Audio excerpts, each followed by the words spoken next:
ഒരു ഈസി മുട്ടക്കറി ഉണ്ടാക്കാം. അതിനായിട്ട് മുട്ട നമ്മൾ ആദ്യം ബോയിൽ ചെയ്യാൻ വെച്ചിട്ടുണ്ട്. ഇനി നമുക്ക് പച്ചക്കറിയൊക്കെ സെറ്റാക്കി വെക്കാം. ഞാനിവിടെ 2 സവാള എടുത്തിട്ടുണ്ട്, പിന്നെ ഒരു തക്കാളി എടുത്തിട്ടുണ്ട്, 3-4 പച്ചമുളക് എടുക്കാം, പിന്നെ മല്ലിയില, പിന്നെ ഇഞ്ചി വെളുത്തുള്ളി നന്നായിട്ട് ചതച്ചെടുക്കാം.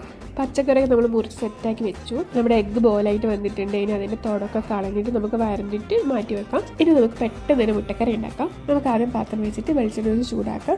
എന്നിട്ട് അതിലേക്ക് നമ്മൾ സ്പൈസസും കൂടി ഇട്ടിട്ട് ചൂടായ ശേഷം സവാളയും കൂടി ഇട്ടിട്ട് ചെറുതായിട്ട് ഒരു ഗോൾഡൻ ബ്രൗൺ ആകുമ്പോൾ അതിലേക്ക് ഇഞ്ചി വെളുത്തുള്ളി ചതച്ചതും പച്ചമുളകും തക്കാളി ഇട്ട് കൊടുക്കാം. എന്നിട്ട് നന്നായിട്ട് വഴറ്റിയ ശേഷം നമുക്ക് അതിലേക്ക് ആവശ്യത്തിന് ഉപ്പും 2 സ്പൂൺ കാശ്മീരി മുളക് പൊടിയും 1 സ്പൂൺ മഞ്ഞൾപ്പൊടി 1 സ്പൂൺ ഗരം മസാലയും ചേർത്ത് കൊടുക്കാം. എല്ലാം ഒന്ന് മിക്സായി വരുമ്പോൾ മുട്ട ഇട്ട് കൊടുക്കാം. എന്നിട്ട് കുറച്ച് മല്ലിയിലയും പിന്നെ 3 സ്പൂൺ കേട് എടുത്തിട്ടുണ്ട്, അതും കൂടി ഇട്ടിട്ട് നന്നായിട്ട് മിക്സ് ആക്കിയ ശേഷം 1 ഗ്ലാസ് ചൂടുവെള്ളം കൂടി ഒഴിച്ചിട്ട് ഉപ്പൊക്കെ നോക്കിയിട്ട് ആവശ്യത്തിന് ഉപ്പും കൂടി ഇട്ട് കൊടുക്കാം. എന്നിട്ട് അടച്ചു വെച്ചിട്ട് 10 മിനിറ്റ് വേവിച്ച് നമ്മൾ മുട്ടക്കറിയുടെ റെഡിയായി.